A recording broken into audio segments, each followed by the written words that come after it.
E aí, pessoal, bora mergulhar em 5 desafios bem comuns de arquitetura na AWS. A gente vai tratar cada um como se fosse uma questão de prova de certificação. É um jeito excelente de botar o conhecimento à prova e ver como as coisas funcionam na prática, né? Olha só nosso roteiro. A gente começa com o alicerce de tudo, a segurança dos dados. Depois, vamos turbinar a performance com bancos de dados e entrega de conteúdo global. Na sequência, o foco é em criar uma infraestrutura que aguenta o tranco, resiliente e automatizada. E para fechar, a gente fala sobre como dominar acessos e automação de defesa.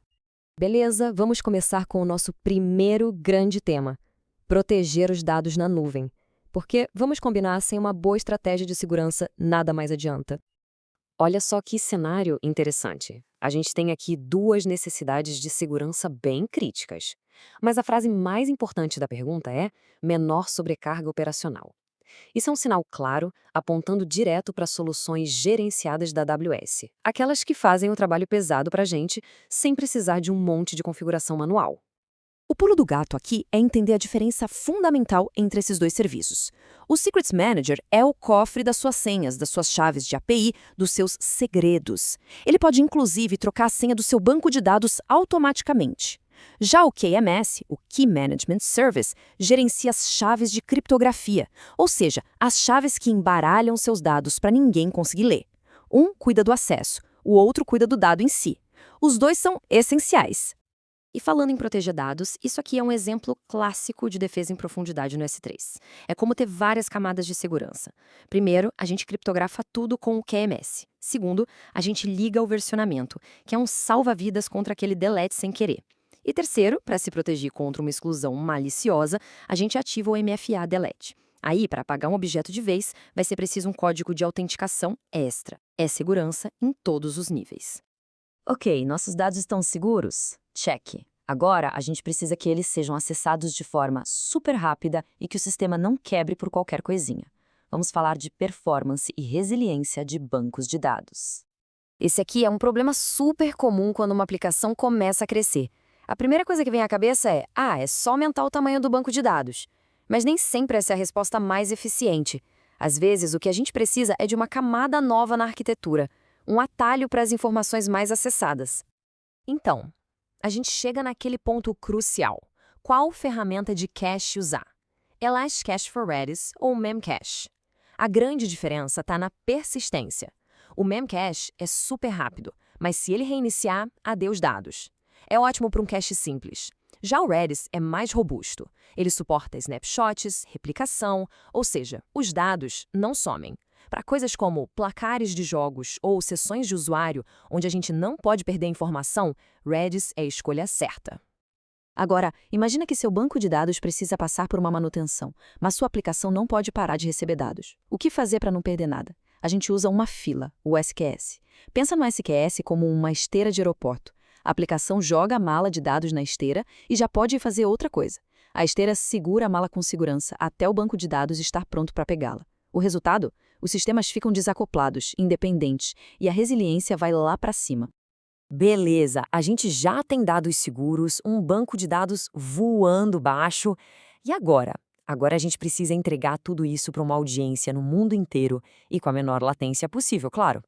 Essa arquitetura é pão com manteiga no dia a dia. Arquivos estáticos, tipo imagens e CSS, no S3. A parte dinâmica, as APIs, atrás de um load balancer. Funciona bem. Mas o grande desafio é como fazer isso ser rápido para alguém no Japão e para alguém no Brasil ao mesmo tempo. E a solução é elegantíssima.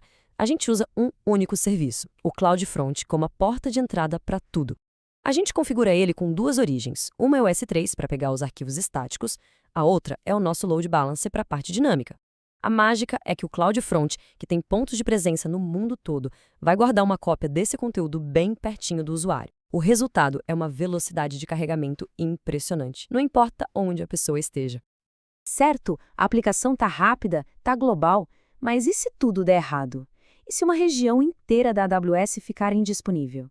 Construir uma aplicação rápida é só metade do trabalho. A outra metade é garantir que ela seja resiliente e segura.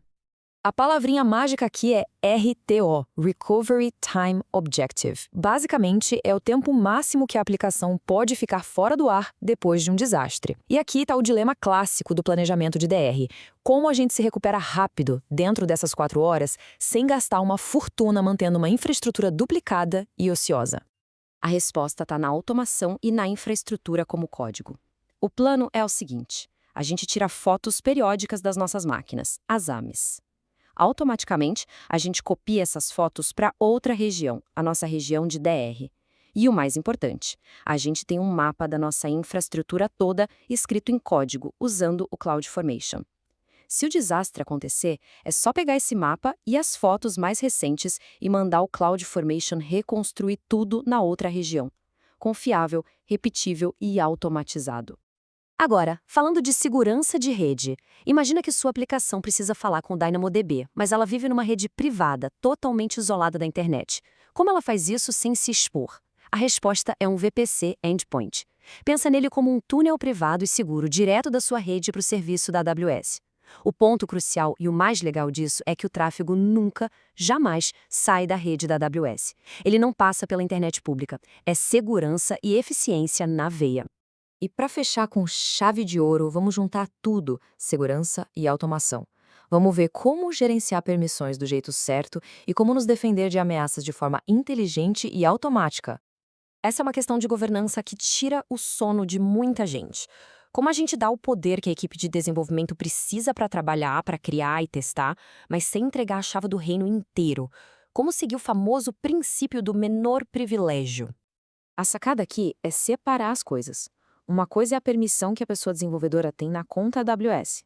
Outra, completamente diferente, é a permissão que a aplicação, a função Lambda, tem para rodar. Então a gente cria uma role, um papel de execução, com as permissões mínimas que a Lambda precisa. A equipe de engenharia, por sua vez, recebe permissão apenas para usar ou assumir esse papel quando está trabalhando naquela função específica. É a essência do menor privilégio em ação. Imagina a cena. O monitoramento apita, o tráfego no seu API Gateway disparou do nada. Pode ser um sucesso viral ou pode ser um ataque. Reagir depois que o ataque já começou é sempre tarde demais. A gente precisa de uma defesa proativa, automática. E a solução aqui é direta e reta. AWS WAF, Web Application Firewall da AWS. Com ele, a gente pode criar uma regra super eficaz chamada Rate-Based Rule. É como colocar um segurança na porta da balada com um contador. A gente define um limite, por exemplo, 1000 requisições a cada 5 minutos por IP. Se algum IP passar desse limite, o WAF automaticamente bloqueia ele por um tempo. Simples, automatizado e muito, muito eficaz. E tudo isso nos leva a uma reflexão final, né? Passando por todos esses cenários, a gente percebe um padrão. A melhor arquitetura na nuvem raramente é a mais complicada, a mais cheia de peças móveis. Quase sempre, as soluções mais eficientes, seguras e resilientes são aquelas que usam os serviços gerenciados da AWS, feitos sob medida para resolver um problema específico. A lição que fica é: simplicidade e eficiência operacional não são só desejáveis, são um objetivo. É nisso que um bom arquiteto de soluções foca.